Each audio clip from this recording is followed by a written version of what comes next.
आज फिर तुलिका ने बिस्तर के बीचों बीच अपना तकिया और सोफे का कुशन लगाकर डिवाइडर बना दिया और कुड़कुड़ाते हुए सोने का उपक्रम करने लगी।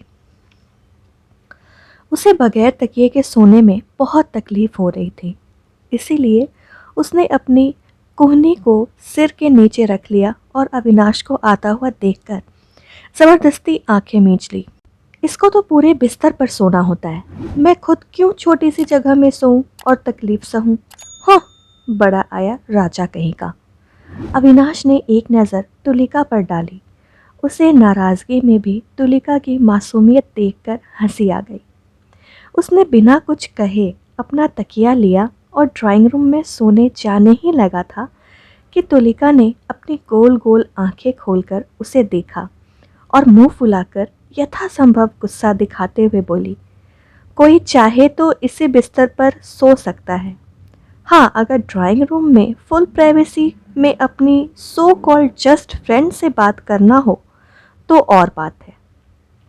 दरअसल पिछले 3 दिनों से इसी बात का तो झगड़ा था दोनों के बीच में कि एक रात को अविनाश से चुपके से उठकर ड्राइंग रूम में चला गया था और अपनी कॉलेज के ज़माने की दोस्त मीरा से बात कर रहा था, तो तुलिका ने उसे पकड़ लिया था और अविनाश के हाथ से उसका फ़ोन छीनकर देखने लगी। देखा तो शाम से मीरा के कई कॉल आ चुके थे। पूछने पर अविनाश ने कहा, अरे तुम इतना पैनिक क्यों होती हो? She is my friend. वो तो उसे आज सोशल मीडिया पर मुझे मेरा प्रोफाइल देखा तो वो ज़्यादा खुश होकर मुझसे बात करने लगी। कॉलेज के बाद हम पहली बार आज ही बात कर रहे हैं। तुम्हें इतनी परेशान होने की कोई ज़रूरत नहीं है और तुम क्या मेरी लॉयल्टी पर शक कर रही हो? उसी दिन तो उसने बड़े प्यार से तुलिका को मना लिया और तुलिका ने भी इस बात को जाने दिया। लेकिन अगले दिन फिर जब उसने देखा कि अविनाश ड्राइंग रूम में जाकर मीरा से बात कर रहा है, तब उसका गुस्सा कंट्रोल से बाहर हो गया और उसने गुस्से से अविनाश के हाथ से फ़ोन छीन लिया और उधर मीरा को कह दिया कि तुम्हें शर्म नहीं आती? इतनी रात में किसी और के पति से बात कर रही हो? और फिर फ़ोन पटककर सोने चली गई।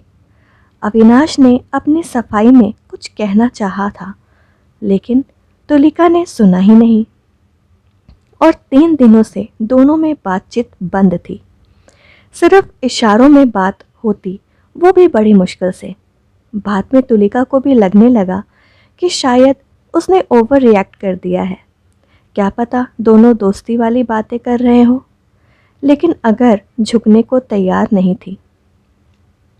और ऊपर से आज जब अविनाश अगले ड्राइंग में जाकर सोने लगा तो उसे लगा कि अब तो हो गया, अब तो दोस्ती के सारे असर भी ख़त्म। पता नहीं ये लड़ाई कितना लंबा चलेगा।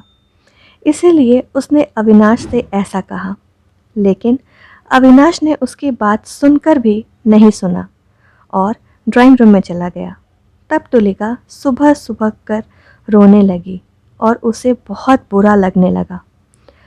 एक तो जाड़े की सरदर्द, ऊपर से उसे अकेले में सोना पड़ रहा था और साथ में उसके अंदर कहीं न कहीं यह भी एक बात थी कि 1 साल की शादीशुदा ज़िंदगी में उसने अविनाश को कभी भी ऐसा कुछ नहीं देखा था।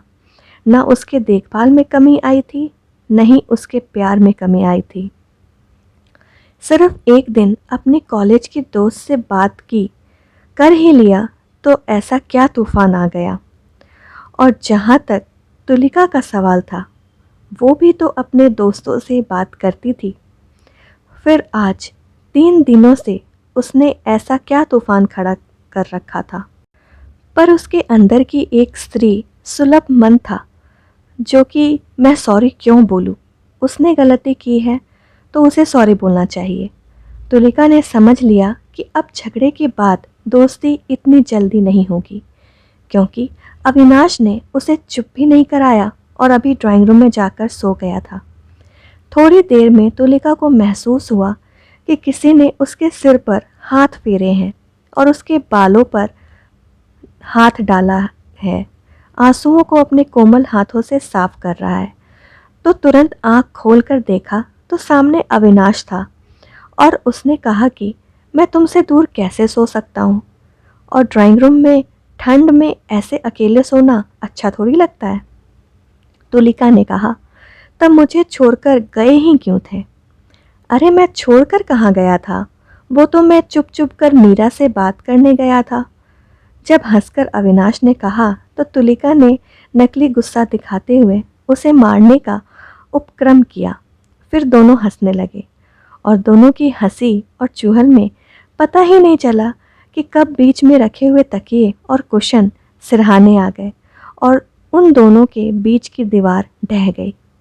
दोस्तों, जब प्यार सच्चा होता है और इंसान के मन में कोई चोर नहीं होता है तो रिश्ते में थोड़ी गलतफहमी तो हो सकती है, लेकिन गलतफहमी दूर होने के बाद रिश्ते का आकाश पहले से भी ज़्यादा चमकीला हो जाता है और रिश्तों में और भी नज़दीकी बढ़ जाती है।